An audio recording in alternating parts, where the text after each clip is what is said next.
Hi everyone! So welcome and welcome back to my YouTube channel. And of course to my other channels. Ayan, my Facebook account or my TikTok account. Please i-visit nyo ako dyan sa mga accounts na yan kasi marami akong mga math tutorials over there na pwede nyong aralin just in case you want to have your advanced study, no? So right now is we will be talking about evaluating functions, and this is for grade 11 mathematics. Okay, so what if you were given an equation like this? So we have here an f of x. When it's functions, it's f of x equals 2x cubed plus 3x plus 1 over x plus 1. Okay, so based on my experience, there's a lot of students that they are having a hard time solving this kind of equation. Well, in fact, in solving this, you just have to apply all those basic math or basic knowledge in mathematics that you know, like substituting, integers, adding and subtracting, multiplying and dividing, and yeah, then the basic operations or the addition, subtraction, multiplication, and division. And this time, whenever you are evaluating, you are getting the values. And what you need to do in here is to just substitute the given value of x to all the x's here in your function. Okay? So basically, we have there x is equal to negative 3. Negative 3, no? So yung iba, pag naririnig yung positive and negative numbers or just negative numbers, medyo nalilito na. Because you really have that deep knowledge about integers. Like, dapat hindi ka na nalilito kung paano mag-plus and minus ng positive and negative numbers because those are very important. Kasi magkamali ka lang sa integers, mali na. Ano? So, madali lang naman yun. You just have to follow the rules and marami din naman ako tutorials niyan. Ano? So, don't worry, magpo-post din ako ng iba't ibang tutorials about integers. So, right now, just the substitution. Since we have negative 3, then we put f of negative 3 equals, you just have to copy everything. Copy everything. Ang papalitan lang po ay yung x. Papalitan ng negative 3. Yun lang ang gagawin. So, copy yung 2. May x doon. So, palitan niya ng negative 3 by putting a parenthesis and then write your cube. Always remember, parenthesis in here means multiplication or times. And then, copy the plus. Ito. Write 3. And then, oops, there's an x again. So, you put negative 3. Okay, so we have here 2 times negative 3 cubed plus 3 times negative 3. And don't forget to copy your 1. And as you notice, this is a fraction. So, please, huwag nyo naman kakalimutan yung denominator natin. Ano? So, you put over x is, so that's gonna be negative 3 pa rin. Negative 3 plus 1. Okay? So, then right after that, what you need to do is to use the PEMDAS or the GEMDAS.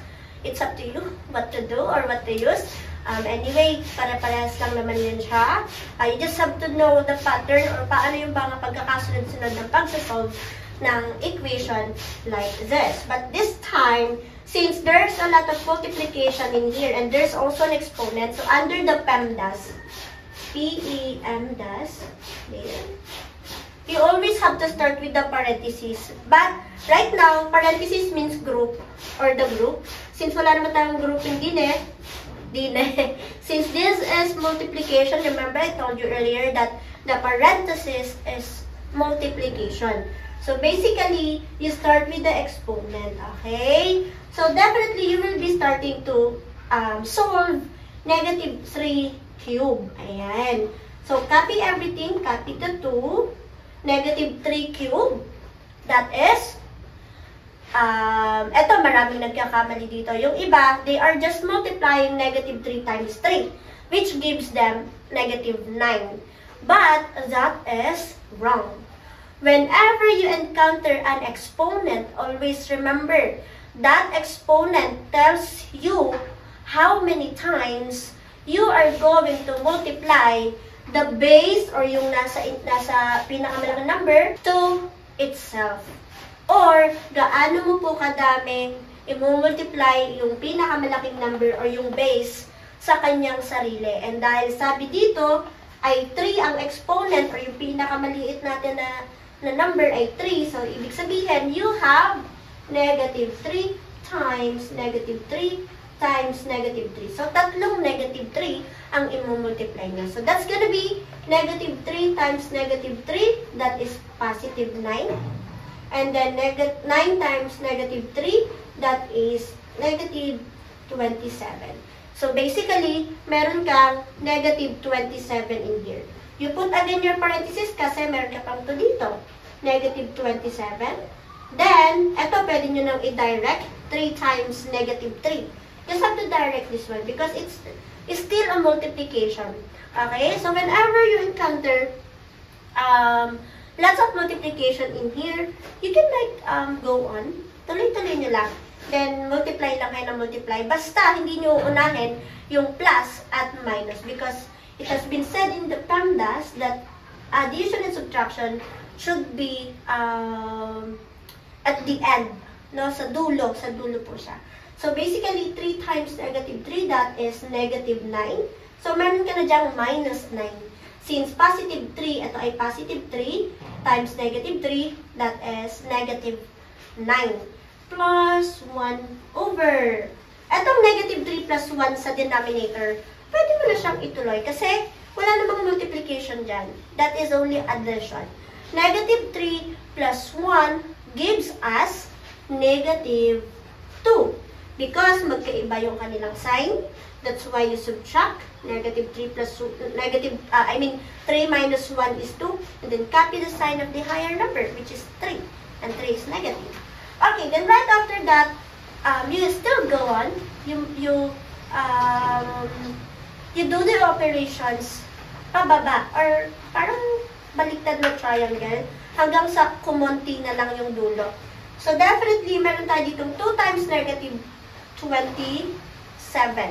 And 2 times negative 27 is negative 54. Is that correct? Because we have 7 times 2 is 14. 2 times 2 is 4 plus 1 is 5. So, negative 54 po yan. Then, copy again. Kung hindi kayang idire-diretso na talaga and unsure sa magiging answer kapag diniretso, then, do it step by step. So, negative 54 minus 9 plus 1 over negative 2.